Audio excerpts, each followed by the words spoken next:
जय श्री राम, जय श्री राम। एक बार राघवेंद्र भगवान श्री राम ने अपने पितरों का श्राद्ध करने के लिए ब्राह्मण भोज का आयोजन किया।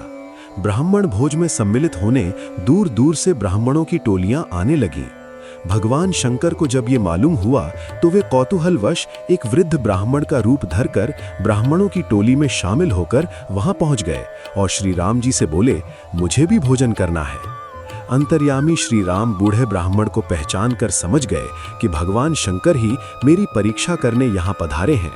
ब्राह्मण भोजन के लिए जैसे ही पंगत पड़ी, भगवान श्री राम ने स्वयं उस वृद्ध ब्राह्मण के चरणों को अपने कर कमलों से धोया और आसन पर बिठा के भोजन परोसना शुरू किया। छोटे भाई लक्ष्मण जी भगवान शंकर को जो भी वस्तु परोसते, शंकर जी उसे एक ही पल में खत्म कर देते। उनकी पत्तल पर कोई सामान बचता ही नहीं था। सभी परोसने वाले उस वृद्ध ब्राह्मण की पत्तल में सामग्री भरने में लग गए, पर पत्तल तो खाली की खाली नजर आती। श्री राम जी मन ही मन मुस्कुराते हुए शंकर जी की ये लीला देख रहे थे। भोजन समाप्त होते देख महल में चिंता होने लगी। माता सीता के पास भी ये समाचार पहुंचा कि श्राद्ध में एक ऐसे वृद्ध ब्राह्मण पधारे हैं जिनकी पत्तल पर सामग्री परोसते ही साफ हो जाती है।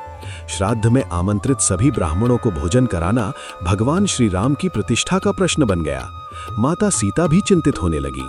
जब बनाया गया सारा भोजन समाप्त हो गया, फिर भी शंकर जी तृप्त नहीं हुए तो श्री राम ने माता अन्नपूर्णा का स्मरण कर उनका आह्वान किया। सभी परोसने वाले व्यक्ति वहां से हटा दिए गए।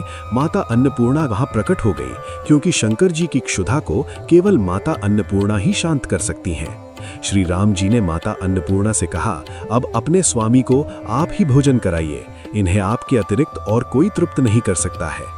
मां अन्नपूर्णा ने जब अपने हाथ में भोजन पात्र लिया तो उसमें भोजन अक्षय हो गया। अब वे स्वयं भगवान विश्वनाथ को भोजन कराने लगी। मां ने पत्तल में एक लड्डू परोसा गया।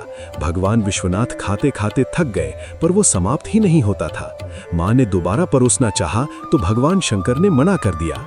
शंकर जी हंसते हुए डकार लेकर बोले, आखिर तुम्हें आना ही पड़ा। मां अन्नपूर्णा काशी की अधीश्वरी है, इसलिए वहां एक कहावत प्रचलित है, बाबा बाबा सब कहें, माई कहे न कोय। बाबा के दरबार में माई कहे सो होए। अब श्री राम सीता की मर्यादा की परीक्षा लेने लगे। शंकर जी श्री राम से बोले, मैं इतना खा गया हूं कि मुझसे अपने आप उठा नहीं जा रहा है, मुझे जरा उठाओ। अनंत के अवतार की शक्ति भी अनंत होती है, अतः लक्ष्मण जी ने शंकर जी को उठाकर पलंग पर लिटा दिया। अब शंकर जी ने कहा, मेरा मुख और हाथ धो दो। माता सीता ने जैसे ही मुख धोने के लिए जल दिया, शंकर जी ने मुख में पानी भरकर माता सीता पर कुल्ला कर दिया।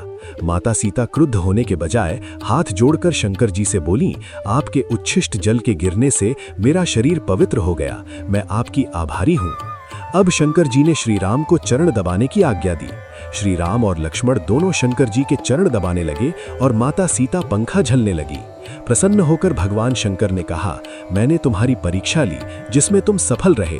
तुम्हारी जो इच्छा हो मुझसे मांग लो। श्री राम ने कहा, यद्यपि आपके पास जो चीजें हैं, विष का भोजन, विषधर सर्प, गज चर्म, बूढ़ा बैल, भूत प्रेत पिशाच, वे हमारे किसी काम की नहीं है, इसलिए आप अपने चरणों की भक्ति दें और मेरी सभा में कथा सुनाया करें। तब से शंकर जी राम सभा के कथावाचक बन गए और पूर्व कल्पों की कथाएं सुनाने लगे। राम रक्षा स्तोत्र मंत्र, राम रामेति रमे, राम मनोरमे, सहस्र नाम तत्तुल्यम, राम नाम वरानने। सदैव प्रसन्न रहिए, जो प्राप्त है पर्याप्त है। जय श्री राम, जय श्री राम।